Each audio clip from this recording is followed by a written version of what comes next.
अस्सलाम वालेकुम। ये माइक्रोसॉफ्ट एक्सेल की दूसरी प्रैक्टिकल एग्जांपल है जिसको हम अभी सॉल्व करेंगे। जो पिछली थी वो कोरोना जो कोविड केसेस थे उसकी थी। उसको आप कर्व फिटिंग कह लो, एम्पिरिकल फार्मूला कह लो, प्रिडिक्शन कह लो, जो भी कह लो।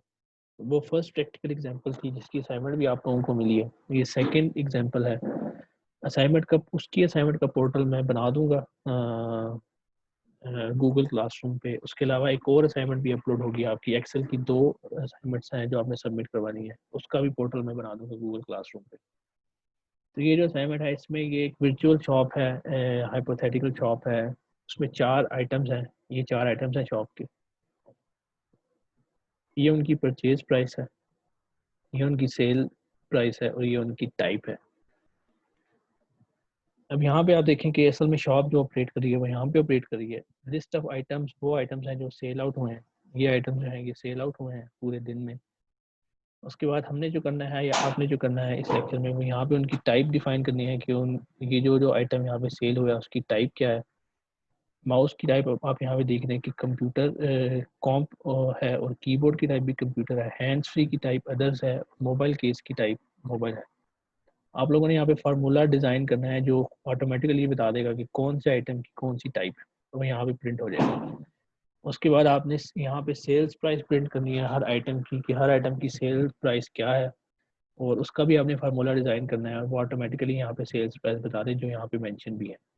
उसके बाद हर आइटम जो सेल हुआ है उसका प्रॉफिट कितना है वो यहाँ पे आपने प्रिंट करवाना है फार्मूला लिख के, जो मैं अभी आपको करके दिखाऊंगा। नेक्स्ट स्टेप में क्या है जी कि नंबर ऑफ आइटम्स जो माउस पूरे दिन में सेल आउट हुए हैं इस लिस्ट में से हमने वो काउंट करने हैं। Number of keyboards, number of hands freeze और नंबर ऑफ मोबाइल केसेस। उसके बाद हर इंडिविजुअल आइटम का कितना प्रॉफिट है कलेक्टिवली वो हमने यहाँ पे निकालना है इस लिस्ट में। उसके बाद सारे आइटम्स का जो टोटल प्रॉफिट है वो हमने यहाँ पे निकालना है। उसके बाद हमने एक बार डायग्राम बनानी है जिसमें नंबर ऑफ आइटम सोल्ड और profit generated by each item. तो हर आइटम जो number of each item sold कर देते हैं। हर आइटम जो सेल आउट हुआ है, number of each item sold और बार डायग्राम और profit generated by each item. ये दो बार डायग्राम बनानी। स्टार्ट करते हैं। पहला स्टेप यहाँ पे हमने टाइप लिखनी है माउस की। तो यहाँ पे आपको ऑब्वियसली अगर यहाँ पे ये माउस होगा तो आपने यहाँ पे कॉम प्रिंट करवाना है। अगर यहाँ पे कोई हैंड्स फ्री होगी तो आपने यहाँ पे अदर्स प्रिंट करवाना है। अगर यहाँ पे मोबाइल केस होगा तो आपने मोबाइल प्रिंट करवाना है। यहाँ पे आपको इफ एल्स प्लेस करना पड़ेगा। तो हम लोग स्टार्ट करते हैं। फार्मूला लिखने से पहले आपको इफ लिखना पड़ता है। यहाँ पे आपने इफ से इसको स्टार्ट करना है। जब आप इफ लिखते हो तो ऑटोमेटिकली आपके पास 3 ऑप्शन नीचे आ जाती हैं। एक आपने पहला आपकी ऑप्शन है वो लॉजिकल टेस्ट की है, ये हम लोग पहले भी डिस्कस कर चुके हैं। दूसरे में अगर लॉजिकल टेस्ट ट्रू हो तो वो वैल्यू लिखनी होती है और अगर फॉल्स हो तो वो वैल्यू लिखनी होती है। तो हमारा जो पहला लॉजिकल टेस्ट है वो क्या है कि इस वाले सेल के अंदर अगर माउस लिखा हुआ है, जो माउस ही लिखा हुआ है, लेकिन हम चूंकि इसको एक्सपैंड करेंगे हर सेल के लिए तो हम इसको इफ एल्स यहाँ पे प्लेस कर रहे हैं। अगर यहाँ पे माउस लिखा हुआ है तो हमें क्या करना पड़ेगा, तब हमने नेक्स्ट स्टेप में हमने बताना है कि अगर माउस है तो ट्रू है तो क्या होगा और फॉल्स है तो क्या होगा। अभी यहाँ पे माउस कोमा प्लेस करूंगा तो वो पूछ रहा है कि अगर वैल्यू ट्रू है तो क्या करना है। अगर वैल्यू ट्रू होगी तो हमने यहाँ पे इसकी टाइप लिखनी है COMP। एक चीज़ हम यहाँ पे नोट करें कि मैंने आपको पहले भी बताया था जब टेक्स्ट हम लोग किसी जगह पे सर्च करते हैं या मेंशन करते हैं तो उसको इन्वर्टेड कोमास में आपको प्लेस करना पड़ता है। तो यहाँ पे हमने इसको इन्वर्टेड कोमास में प्लेस कर दिया। अब नेक्स्ट कोमा के बाद हमें क्या बताना है कि वैल्यू अगर फॉल्स हो तो क्या होना चाहिए। वैल्यू अगर ट्रू होगी तो हमने यहाँ पे कॉम्प प्रिंट करवा दिया। अगर वैल्यू फॉल्स होगी तो हमने क्या करना है, वैल्यू फॉल्स होगी तो हमें नेक्स्ट चेक यहाँ पे लगाना है कि फर्स्ट चेक हमने लगाया कि F3 में माउस था। नेक्स्ट चेक हमने लगाना है कि अगर इस ब्लॉक में कीबोर्ड हो तो क्या होगा। तो यहाँ पे दोबारा से हमने इफ प्लेस करना है। इफ करके हमने एक कीबोर्ड यहाँ पे लिखा इन्वर्टेड कोमास में। अगर यहाँ पे कीबोर्ड होगा तो हमें क्या करना है, हमें दोबारा से यहाँ पे कॉम्प प्लेस करना है। और अगर कीबोर्ड भी नहीं होगा तो फिर दोबारा से हमें यहाँ पे इफ प्लेस करना है। थर्ड इफ में हमने चेक करना है कि इधर हैंड्स फ्री है कि नहीं। अगर हैंड्स फ्री है तो हम यहाँ पे अदर्स लिखेंगे। और अगर हैंड्स फ्री भी नहीं है तो फिर यहाँ पे आपके पास दो ऑप्शन आ जाती हैं। पहली ऑप्शन ये है कि क्योंकि हमारे इस शॉप में 4 ही आइटम्स हैं, तो अगर इस वाले सेल में माउस होगा तो हमने कॉम्प लिखना है, अगर माउस नहीं होगा तो हमने फिर चेक किया कि कीबोर्ड है, अगर कीबोर्ड हुआ तो फिर कॉम्प लिखना है, अगर कीबोर्ड भी नहीं हुआ तो हमने फिर इफ लगाया कि हैंड्स फ्री है, अगर हैंड्स फ्री है तो हमने अदर्स लिखना है, अगर हैंड्स फ्री भी नहीं है तो ऑटोमेटिकली जो आपके पास ऑप्शन है वो ये है कि फोर्थ आइटम ही बचता है, मोबाइल केस ही बचता है। तो या तो माउस है या कीबोर्ड है या हैंड्स फ्री है, अगर ये तीनों नहीं है तो ऑटोमेटिकली आपके पास क्या है, मोबाइल केस है। तो आपकी जो थर्ड ऑप्शन है वो ऑटोमेटिकली क्या हो जाएगी यहाँ पे, टाइप उसकी मोबाइल की, क्योंकि जो फोर्थ आइटम है, सॉरी जो फोर्थ आइटम है वो इन तीनों के अलावा ऑटोमेटिकली मोबाइल केस ही है, तो मोबाइल केस हो जाएगी।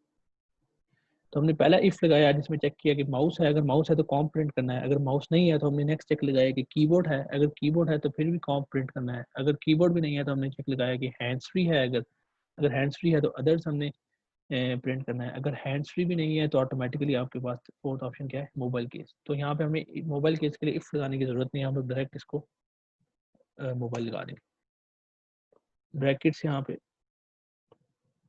उसने ऑटोमेटिकली प्लेस कर दिया, ठीक हो गया, कॉम्प हो गया, इसको हम लोग एक्सपैंड करेंगे।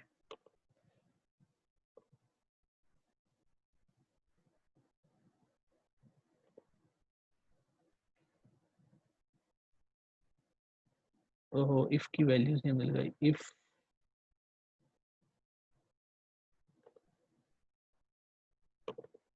f3 is equal to keyboard, if f3 is equal to hands, चले फॉर्मूला ठीक हो गया। तो ये इसने टाइप्स उसकी बता दी हैं।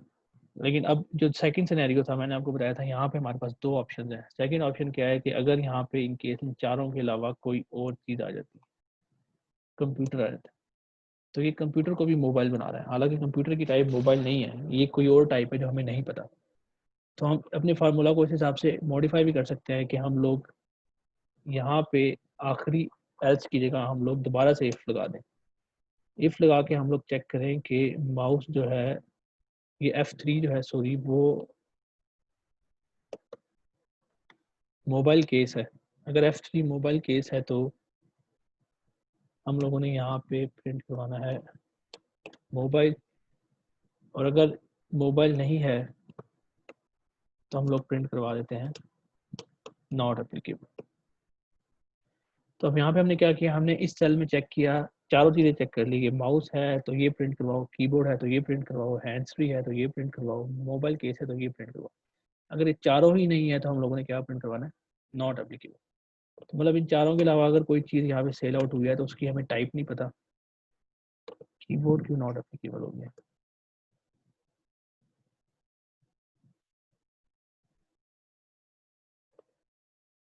कीबोर्ड की स्पेलिंग गलत है, BOARD यहाँ पे करना था।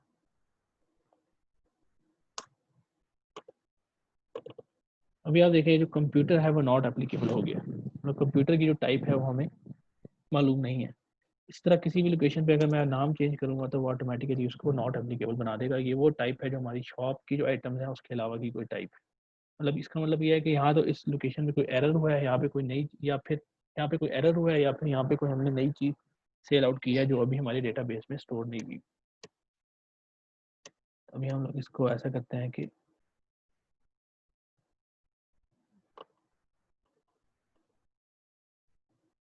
कंप्यूटर की जगह हम लोग कर लेते हैं माउस।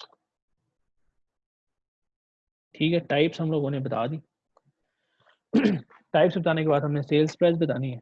सेल्स प्राइस भी डिपेंड किस चीज़ पे कर रही है, यहाँ पे जो लिखा हुआ है उसके ऊपर कर रही है। तो ऑटोमेटिकली जो ये वाला जो हमने इफ लगाया वो भी यहाँ वाले सेल के ऊपर लगाया है, तो ये वाला जो इफ होगा वो भी यहाँ वाले सेल के ऊपर होगा। तो हम क्या करते हैं कि इस वाले इफ को कॉपी कर लेते हैं और उसको यहाँ पे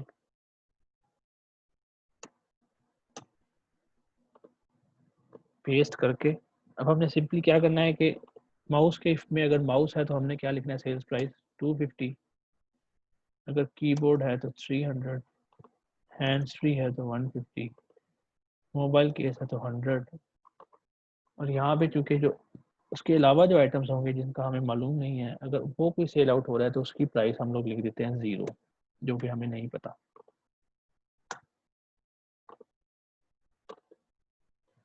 अब उसके बाद प्रॉफिट भी डिपेंड कर रहा है इसी लिस्ट के ऊपर कि इस लिस्ट के ऊपर क्या लिखा हुआ है।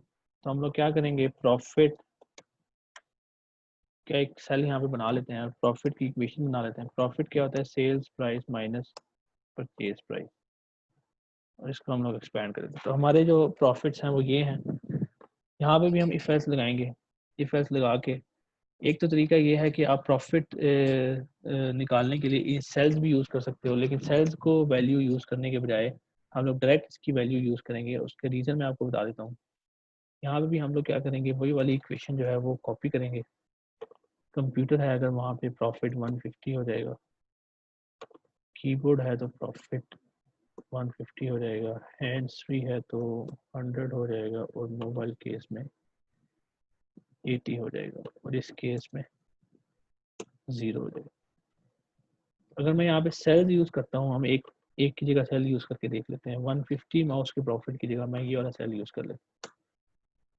तो उसमें नुकसान ये होता है कि जब आप इसको आगे लेके जाते हो तो ये सेल का जो नंबर है वो, जिस तरह एफ का नंबर चेंज हो रहा है उसी तरह इस सेल का नंबर भी चेंज होता रहता है। तो ये आपके पास E9 E10 जो कि खाली सेल्स हैं वो यहाँ पे वो आ जाते हैं। इस वजह से हम लोग यहाँ पे प्रॉफिट की जगह सेल नंबर यूज़ नहीं कर सकते, क्योंकि सेल प्रॉफिट का जो सेल है वो रिपीट हो रहा है बार बार। वो उस तरह नहीं चल रहा जिस तरह हम लोग इस वाले सेल को टाइप वाले, ये लिस्ट ऑफ आइटम वाले सेल को हम जिस तरह एक्सपेंड कर रहे हैं, प्रॉफिट वाला सेल उस तरह एक्सपेंड नहीं हो रहा। ठीक है, प्रॉफिट भी निकल आया हमारे पास। टोटल प्रॉफिट जनरेटेड जो है वो निकालना बड़ा आसान है कि सारे प्रॉफिट्स को हम एडअप करें। तो यहाँ पे हम लोग क्या करेंगे, हम लोग यहाँ पे सम लगाएंगे। सम में हम लोगों का जो रेंज है वो हम लोगों ने ये रेंज सेलेक्ट करनी है। तो इन सारों को हम एडअप करेंगे तो हमारे पास टोटल प्रॉफिट 6000 रुपीज़ का आपको प्रॉफिट निकला है।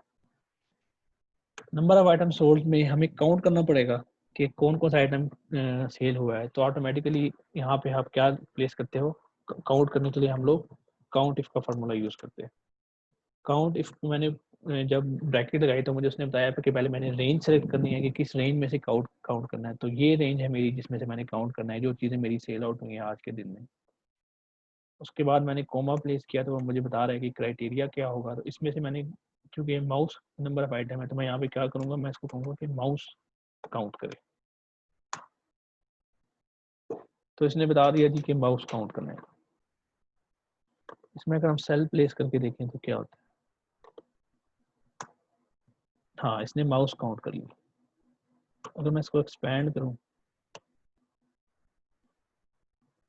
एक्सपेंशन जो होती है वो थोड़ा, अब ये देखिए ना, इसमें F4 से F54 हो गया है फर्स्ट आइटम F, हालांकि हमें F3 से स्टार्ट करना है। तो ये जो या फिर आप इसी को चेंज कर लो F3 से F53। तो अब वो कीबोर्ड काउंट कर रहा है क्योंकि M4 में कीबोर्ड है, और F3 से F53 तक काउंट कर रहा है। इसी तरह वो M5 में हैंड्स फ्री है तो हैंड्स फ्री काउंट कर रहा है, और F3 से F53 तक काउंट कर रहा है। और यहाँ पे वो मोबाइल केस फाउंड कर रहा है F3 से F53। ठीक है, अब यहाँ पे हमने क्या करना है, प्रॉफिट हर आइटम का निकालना है। वो बड़ा आसान है, जितने आइटम सेल हुए हैं उसको मल्टीप्लाई करेंगे हम लोग प्रॉफिट से। अब यहाँ पे मैं सेल यूज़ कर सकता हूँ क्योंकि अब पहली दफ़ा मैं माउस के प्रॉफिट से इसको मल्टीप्लाई कर रहा हूँ 13 को। नेक्स्ट टाइम मैं क्या करूँगा, मैं कीबोर्ड के प्रॉफिट से कीबोर्ड के नंबर्स को मल्टीप्लाई कर रहा हूँ, तो वो शायद ऑटोमेटिकली एडजस्ट हो जाते हैं। तो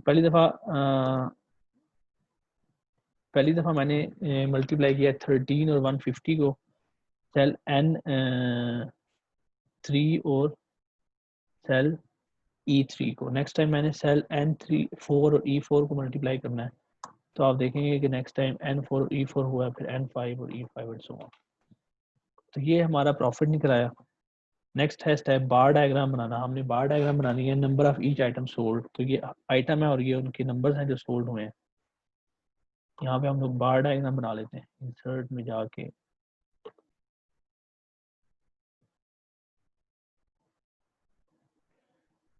तो ये आपकी बार डायग्राम बन गई। वो हमें बता रहा है कि हर आइटम जो सेल आउट हुआ है वो कौन कौन सा है। इसको हम लोग टाइटल पे लिख देते हैं नंबर ऑफ आइटम्स सोल्ड। ठीक है भाई, इसको अगर हम लोग टेस्ट करके देख लेते हैं कि अगर ऊपर वाले दो को भी सिलेक्ट करके बार डायग्राम बनाएं तो क्या ऑटोमेटिकली वो हेडिंग देता है। ये उसने ऑटोमेटिकली हेडिंग दे दी। ये इसने रेड वाला जो पोर्शन है उसको खुद ब खुद ही हेडिंग बना दिया। तो ये number of each item sold आपका हो गया बार डायग्राम। नेक्स्ट बार डायग्राम है profit generated by each item. तो मैं इसमें क्या करूँगा, ये वाला और ये वाली मैं दो कॉलम सेलेक्ट करूँगा और ये प्रॉफिट का आपके पास बार डायग्राम आ गया। तो सबसे ज़्यादा प्रॉफिट हमने माउस से जनरेट किया है, फिर कीबोर्ड से, हैंड्स फ्री और मोबाइल केस। लेकिन सबसे ज़्यादा आइटम हमारे मोबाइल केस सेल आउट हुए हैं, सबसे कम कीबोर्ड सेल आउट हुए। तो कीबोर्ड सबसे महंगा था ऑब्वियसली। तो ये जो हमारी वर्चुअल शॉप थी उसका जो एक दिन का रिजल्ट है वो हमने निकाल लिया। ठीक है, एक और चीज़ मैं आपको बता दूं कि अभी हम लोगों ने इन सारी चीज़ों को आपस में लिंक किया हुआ है। तो आपका जो सम है और ये जो फार्मूला है, जो भी आपने फार्मूला अप्लाई किया है वो हम लोगों ने यहीं तक अप्लाई किया हुआ है। अगर मैं इसको एक्सपेंड कर दूं आगे,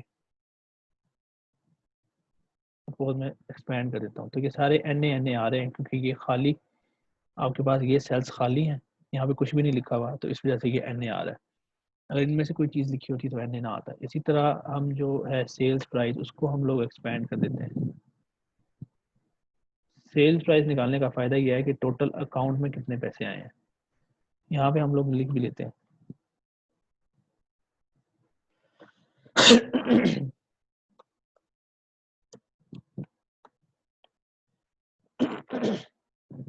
अकाउंट में टोटल कितने पैसे आए हैं, इन दो को हम लोग मर्ज कर लेते हैं।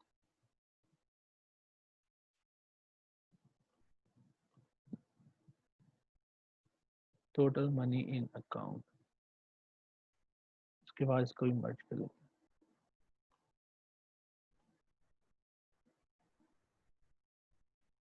इसको बॉर्डर लगा देते हैं।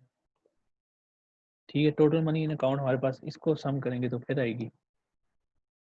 तो इसको आप क्या करो, यहाँ पे समीशन का साइन लगाओ और इसको सेलेक्ट करो। इसका तरीका ये है कि हम लोग अभी सिर्फ इसको सिलेक्ट करें।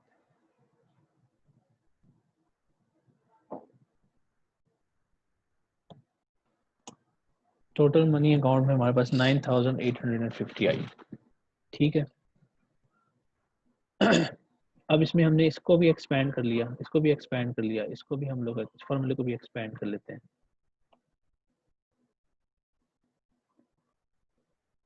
अभी हमारी जो शॉप है इसमें ये एक्स्ट्रा सेल्स आ गए हैं। इसका डालने का फ़ायदा ये है कि अगर मैं यहाँ पे माउस लिखता हूँ तो ऑटोमेटिकली ये चीज़ें मेरे पास आ जाती हैं। यहाँ पे मैं मोबाइल केस लिखता हूँ तो ऑटोमेटिकली ये चीज़ें आ जाती हैं। यहाँ पे मैं कीबोर्ड लिखता हूँ, कीबोर्ड की स्पेलिंग गलत लिखे हैं मैंने, तो ये चीज़ें मेरे पास ऑटोमेटिकली आ जाती हैं। लेकिन प्रॉब्लम ये है कि ये चीज़ें चेंज नहीं हो रही क्योंकि इसमें हमने जो रेंज सेलेक्ट की हुई है वो H53 की सेलेक्ट की हुई है। तो बजाय इसके हम इसको H53 करें, इसको हम लोग H100 कर देते हैं। तो आप देखोगे कि ये वैल्यू चेंज हो गया है। इसमें भी I50 की तरह I100 कर देते हैं। एक तो ये तरीका है कि आप इसकी वैल्यू 100 कर दो, एक तरीका ये है कि आप जब रेंज सेलेक्ट करते हो तो आप पूरी लिस्ट सेलेक्ट कर दो। अभी यहाँ पे हम लोग जब रेंज सेलेक्ट करते हैं तो हम लोग क्या करते हैं, ये पूरी लिस्ट सेलेक्ट कर देते हैं।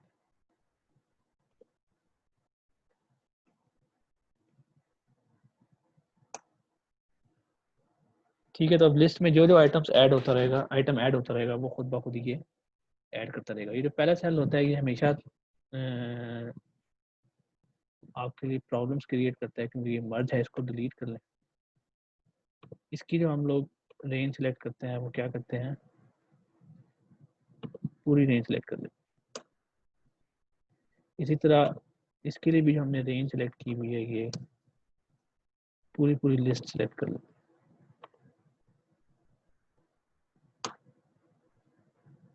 कीबोर्ड के लिए भी पूरी लिस्ट सेलेक्ट कर लेते हैं।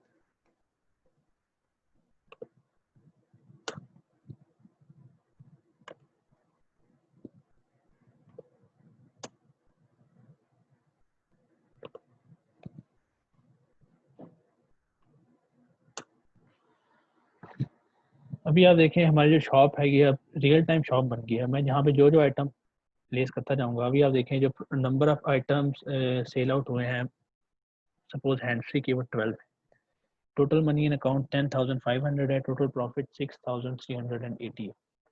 तो हम लोग अब क्या करेंगे, यहाँ पे जब कोई नया आइटम लिखते हैं हैंड्स फ्री,